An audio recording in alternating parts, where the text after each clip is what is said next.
Do do do do do do do do do do do. Guys, welcome back to Just Nuts. John here, no Allen, another Yu-Gi-Oh video. Today, we're looking at the full spoiler list for Soul Fusion. That came out today. The full list, all the OCG imports, and what rarities everything will be as well. And I think there's some pretty interesting things, and I think the most exciting thing is this actually seems to be a good set. I feel like it's been a while since we've had like a fully like good set kind of all around. But I think this is a good set. You know, call me crazy. Do it. Call me crazy. But let's hop into it, and I think let's just go from the top and work our way down. You know what I mean? Everybody starts from the bottom and goes up, you know what I mean? Because, like, say the best for last. But I think the best may be in the commons. Who knows? So for the secret rares, we have 8 of them in this set. It's pretty standard. Chaos Dragon, Levianeer, that's the Levionia. This is just a different translation. The one that you banish 3 lights and or darks, and then it has 3 different effects that'll pop off on summon. One of the effects will pop off if you do all darks. One will pop off if you banish lights and darks, and one will pop off if you do all lights. And I believe the effect that where you summon or where you do a light and dark says target and destroy 2 cards on the field. So pretty strong card. I actually think it's a low rated card that actually could be very, very useful in BAs.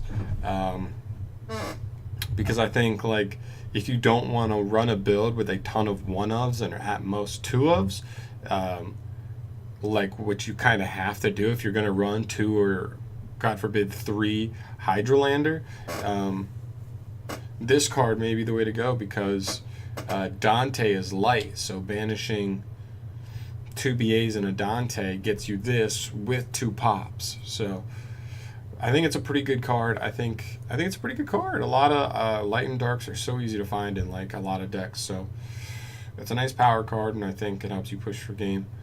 It could definitely help you game somebody. So that's pretty cool. Condemned Witch, I believe that is the card that. What does she do? Oh, for counter fairies. She does counter trap stuff. Or no, she does fairies. She helps with adding fairies. That card is just kind of like specific to counter fairies, not really useful in other ways. Bad News Bears for Thunder Dragon lovers. Titan and Colossus, which I guess is Super Bolt and the other main boss. The 2 fusions are both secret rares, and you play them at like 3 or 2 in the deck. So I think you play like, with both of them combined, you play like 5 copies of these cards in the extra deck. That's so rough. So rough. Also, wouldn't be surprised if they end up being short prints. Oi. And as you see, we'll see other bad news for Thunder Dragon players as well. Orchestrated Return.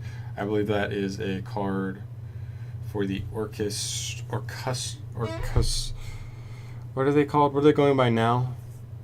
Just Orcust. Yeah. Okay. The Orcust archetype. Trap Trick. I just looked at this card. It has to do with traps. You can like, it lets you set like any trap from your deck, but you can't activate traps. You can only activate that card for the rest of the turn or something. I don't remember exactly what it does, but it's like a generic trap searcher, but it's really slow. Traps are already slow, and this card like slows down traps even more, but it does get you any trap you want. So I think there is something to say about a card that can get you whatever you want for whatever kind of situation you're in. Next we have Danger Thunderbird and Danger Tsuchinoko. Pretty good. I kind of expected the Dangers to stay high rarity again. We'll see. I don't think these cards. I mean, Thunderbird definitely doesn't fetch the price that Bigfoot and Nessie fetch, but Tsuchinoko's pretty good. It's just like a free summon of itself. So who knows? Tsuchinoko could end up being closer. They're secrets and they could be short prints. So, but I don't. They're not as integral to the strategy as Nessie and Bigfoot are. So, I don't think they'll fetch the $40 price that those two are pushing right now. Moving down to the ultra rares, we have 10 here. Thunder Dragon, Dragon Dark, Dragon Hawk, and Dragon Roar. Also, Thunder Dragon Fusion can be found here. So 4 more Thunder Dragon cards in the ultra rare slots. Oh, that hurts so bad. That hurts so bad. Like, I kind of wanted Thunder Dragons to be a little bit expensive because I personally am not that interested in playing them, and I mean, not even, but because if you want to play it, I want it to be playable for whoever wants to play it. But it seems like it's going to be really good right out the gate. We still have Gold Circuit 3, you know what I mean? And it's really good against our current meta. But, so I was like, so maybe less people, I'll run into less people playing it if it's more expensive. But I don't really want that to be the case. Looking at the other ultra rares, we have the cover card Cyber's Clock Dragon, a pretty meh card. But I think some of the clock cards are actually decent. And I guess we'll get to those in a little bit. Galaxy Eyes Soul Flare Dragon, that's like an anime card for Galaxy Eyes. Pretty decent link too, I think, overall for the archetypes. Pretty nice. Orcustrion for the Orcust archetype. Then there's Danger Response Team as the one Danger Ultra Rare. I think that's the solid spell card, and I think the spell card's actually pretty good. It has an effect where it can shuffle itself back into the deck, I think, to let you discard a card to draw a card, which is pretty good advantage in a danger deck. So that's not even like the main effect. I don't remember what the main effect is, but that's just like like after you've used it, it's in the graveyard, generating more advantage. So I think it's a pretty good card. Then following up, finishing up the ultra rare slots, we have 2 Noble Knight cards, Morgan, the Enchantress of Avalon, and Heritage of the Chalice. So Heritage of the Chalice, I believe, is the really good spell card searcher for Noble Knights, the new one that can search any Noble Arms or any Noble Knight from deck to hand. And it can add itself back to hand if a Noble Knight is destroyed by battle or something like that. And then Morgan, I'm not surprised that Morgan is, because it's a hand trap. It's an in-archetype hand trap that's a really good, like, if there was a hand trap as generic, if it was a hand trap that was like generic, that just like generic, like just negated any effect, like card would be broken. Card would be $100 at least. But any legitimate player would be running 3 in every deck. But this is an archetype, so I think we could have expected this to be an ultra rare. Heritage of the Chalice, such a good search card. I'm glad they're higher rarity. I think they should be. I think they deserve the higher rarity. They're already going to be high in demand cards. People love Noble Knights, and these cards really do help buff the deck to possible rogue status, like true rogue status, where it can compete with some of the current decks in the meta. Then we move down to the super rares. We have 14 of these.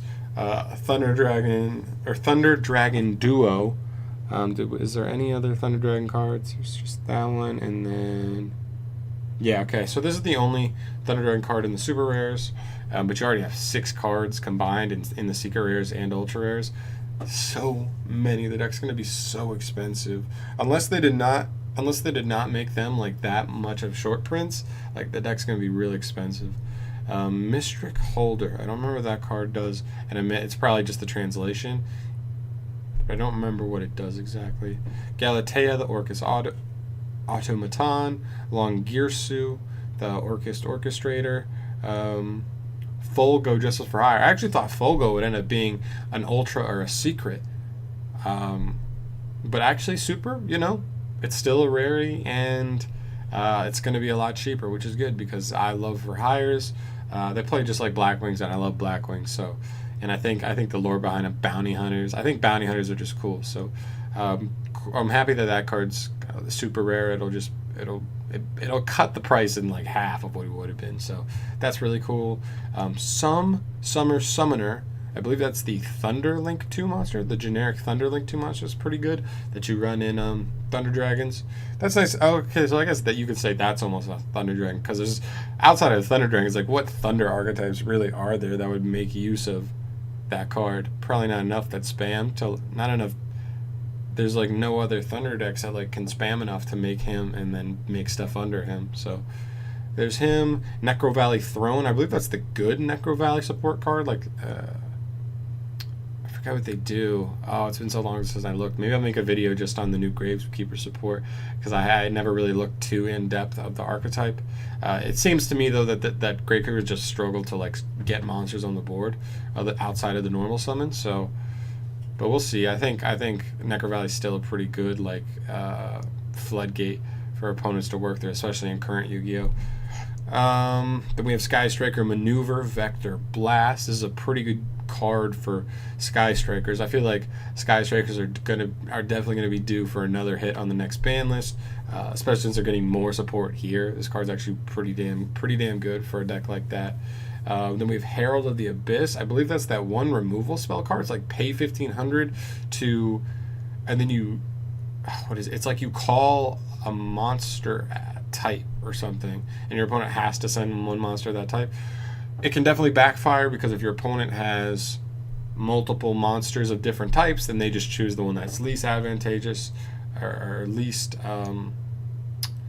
damaging to their board, and then they just keep the better cards. So it's kind of like matchup dependent. I think it could be a decent side card, or even a main deck, depending on what the meta looks like. There we have Herald of the Abyss, blah, blah, blah. Extra Foolish Burial. That's the new Foolish card, which you pay half your life points. So rough price to pay, but it seems like a pretty strong card. In certain decks, definitely might want to run it. Then we have the other two Danger monsters, Danger Dogman and Danger Mothman. I think these make sense. I think Thunderbird and Tsuchinoko definitely are like the better of these four. So Dogman and Mothman definitely makes sense being down here.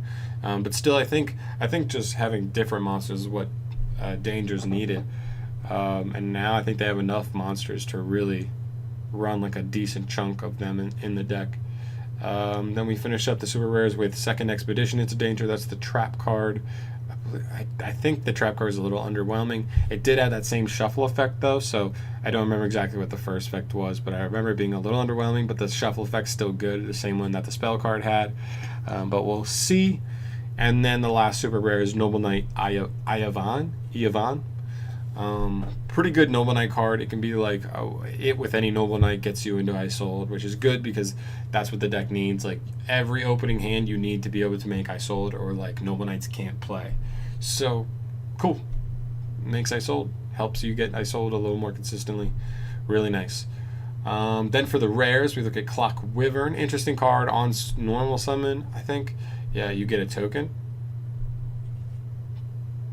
Cyberstar Link deck, that could be a decent normal summon card. Especially combined with like Balancer Lord. Get an additional normal summon this, get a token, and then you're kind of, it can be off to the races there. So not a bad card. It's just, it kind of eats your normal summon. There, then we have Gravekeeper's Headman, Orcus Brass Bombard, Orcus Symbol Skeleton, Orcus Harp Horror. I believe those are the three main deck monsters for the Orcus archetype. All at rares. Not really surprised. I don't think they had enough slots everywhere to like make them. I think one of them maybe could have been a higher rarity. Maybe one of them could have been super, but that's fine. They're all rares. I don't think it's a very anticipated archetype, but I think they can do some cool Link things. Their boss monsters are pretty cool. Thunder Dragon Matrix, another Thunder Dragon card, but this one's just a rare, so this one shouldn't really push the price of the deck up all that much. Then we have Gokipole, a card I'm actually pretty excited for. These new insect cards are pretty interesting. They could do some really cheeky things that decks definitely won't see coming, and I just dig it. I think insects are cool. Token Collector, that one card that punishes Scapegoat really, really hard. Gravekeeper's Supernaturalist. Clock Spartoy. Clock Spartoy is actually a decent card. That's one of the cards that makes like the Clock Dragon and stuff. Like Clock Dragon's a little underwhelming. Like Clock Wyvern's like okay, but like this is a card that actually helps like kind of mitigate that and actually makes you go, this card's not bad. I believe it adds Synapse Fusion from your deck to your hand. I can't remember exactly though. Salamangreat Heat Leo. The Salamangreat boss monster is actually just a rare. I thought this was weird because they always like to bump rarity of anime archetypes because the people that are more casual players and they go, oh, like I'm watching the anime and I love this character, I love his deck, like I can't wait to get it, and then it's just commons now. So you're like, that person's just like, oh. Then we have Cyanide Fusion, could be a very important card for the Code Talker deck in the future, but we'll see. Galaxy Trance, I don't know what that does. Orchestrated Babble, that's one of, is that a spell card or a trap card? I think it's a spell card, pretty good. Oh, it's the field spell, that's right. It's pretty good if I remember correctly, like a lot of recursion. Necro Valley Temple, another Necro Valley. Thunder Dragon's 100 Thunders, that's a really, I like that name. And then Thunder Dragon's Discharge, that's cool too. Toll Hike, Consolation Prize, and Fright for Patchwork. That's like the most important rare out of the entire bunch there. Fright for Patchwork. Fright for or Fluffle players rejoice. And yeah, I'm glad that this card's out. This card definitely buffs the power of that deck so much, and just like the ability to plus, because sometimes the resource game can be a struggle in Fluffles, but this card definitely helps. It's just a generic +1, and you search whatever you need. So really nice card, really happy. Going through the commons, there's not a ton to go through here. We have the 4 Salamangreat monsters. None of them, nothing crazy here. Like I said, like I'm surprised they didn't bump the rarity on these, just because the casual / anime watchers that may want to build this deck may be a little bummed that the whole deck is like really low rarity. You have one card that's a rare and the rest are commons. Dino Wrestlers are garbage except for Pankratops. Pankratops is actually a really good card. It's actually a side deck card. It's like a staple side deck card in the OCG right now. It just says if your opponent controls more monsters than you, you can special summon it out. And then it says quick effect, you can tribute a Dino Wrestler monster you control to destroy one monster your opponent controls. I believe it targets and destroys. But it is a quick effect, and it can just tribute itself. So it's a 2600 beat stick that's easy to get on the field. And if you need to, you tribute it off to disrupt your opponent. Pretty good card, pretty important card for the side deck. I actually think this buffs Dinos a decent bit, because this is a main deck card in Dinos, because Dinos always go second anyways. So this is a pretty good card that can help you make Conductor Tyranno faster, put bigger monsters on the field faster. I think it actually buffs Dinos, and it's also just a cool side deck card we haven't really seen that kind of works like this, but it's pretty cool. Galaxy Cleric, Galaxy Brave, the new Galaxy support. I think Brave is actually pretty good. I don't remember all entirely. Gravekeeper Spiritualist, World Legacy World 1, that card's pretty bad. 2 more Incantation monsters, this could be important. Rituals are getting more and more support. Eventually, they're going to be consistent enough. That was always the problem with Rituals, because you had to play the Ritual spell and the Ritual monsters, and usually they're both kind of bricks. They can both brick if you don't draw them with the right combinations, but these Incantations definitely help with that. So more Incantations might buff the consistency of certain Ritual decks enough to get them there. So we'll find out. Diana the Light Spirit, she's cool. We've never had a card like her. We have all these other cards like Aqua Spirit, the Rock Spirit, the Flaming Spirit, I think, and then whatever. But Diana the Light Spirit, she just says like banish a light monster from your grave to special summon from your hand. And I think she has one other effect, but it's like not that good. But I think it's just a nice little spam card if you're playing like a really spam heavy light deck. It's pretty cool. Bear Blocker Turbo card, 2 for 1 team. That's the weird card. Another Salamangreat Emerald Eagle. I think that's a link or a fusion. I don't remember exactly. Deplexer Chimera. Crusadia Spatha. That card moves zones. I'm not sure how relevant that is for Crusadia, but it is a Crusadia card, and we'll see if it has any impact on helping the deck be any better. But it already has done some cool rogue things already. Dino Wrestling, Giant Ballpark. That's like the insect field spell that goes with Gokipole. I definitely want to get a couple copies of those. Parallel Panzer, Terrible Equipped Spell, Eternal Galaxy, Orchestrate Attack, Orchestrate Core. Necro Fusion is a pretty cool card. Revenge of the Normal, Subsurface, Until Noble Arms are needed once again. That's actually a trap card that's kind of interesting. I don't think it's amazing. Obviously, it's a trap card in 2018, but it can special summon a Noble Knights monster right from the deck once it's in the grave. So that's pretty cool. It's a pretty cool quick effect it can do. Patchwork Fluffle, and the Edge Imp Cotton Eater. I don't think these cards are amazing, but I think they're okay. They might be playable in Fluffles. I'm not entirely sure. I don't really know a ton about Fluffles. I just know reading Fright for Patchwork, you're just like, whoa, card's good. Card's good. A lot of archetypes wish they had a card that can do something like that. Then we finish up with Predaplant Dragostapelia. I heard this card is pretty good. I don't know what it does, but I heard it's actually a pretty strong monster that people have been waiting for a while, because there are some Predaplant players out there, believe it or not. Then we have a couple DDD monsters. I believe the King Genghis is the important one. It's actually a fusion monster, and it's actually fairly strong. And DDD players actually like making it because it's pretty good. And Predaplast and Ostinato. I don't know what either of those do, but okay, I'll look it up later. That's pretty much it. I think overall there's a pretty good set. We have Thunder Dragons, which is like an entire meta deck that's about to explode all at once right here. We have new danger stuff. This could push dangers into relevancy, like true relevancy. We've seen a couple tops, but only real regional stuff. Nothing really YCS type topping for dangers yet, but this could be the difference in terms of like consistency and being able to actually run like a full set of danger monsters. And Noble Knights are getting 5 more cards here, all of which I think are definitely playable. 3 of which like you have to play. They're too good. Or there's only 4 Noble Knights cards. Is there? I think there's the Hand Trap, the Monster, the Spell and the Trap. I think there's 4. No. Yeah, it's 4. But they're all very good, and they boost the consistency, they boost the power. And then I think there are some other cool archetypes too. A few sprinkled meta relevant cards as well, like Chaos Dragon Levianeer. This card can buff BAs. We have Pankratops, Dino Wrestler Pankratops, which is like a side deck / Dino card, which Dino's like a rogue deck, but it can we've seen it top before. We saw the guy, what's his name? Ryan Gaskins, I believe is his name. God, I hope I got his name right. But he's the guy who got top 64 with Dinos at the North American WCQ, which is really cool. And this card only helps the deck a lot. This card may be a 3 of in that deck, at least a 2 of, I feel, in the main. But I'm going to leave it there, guys. Thanks for listening to me talk about the whole set here.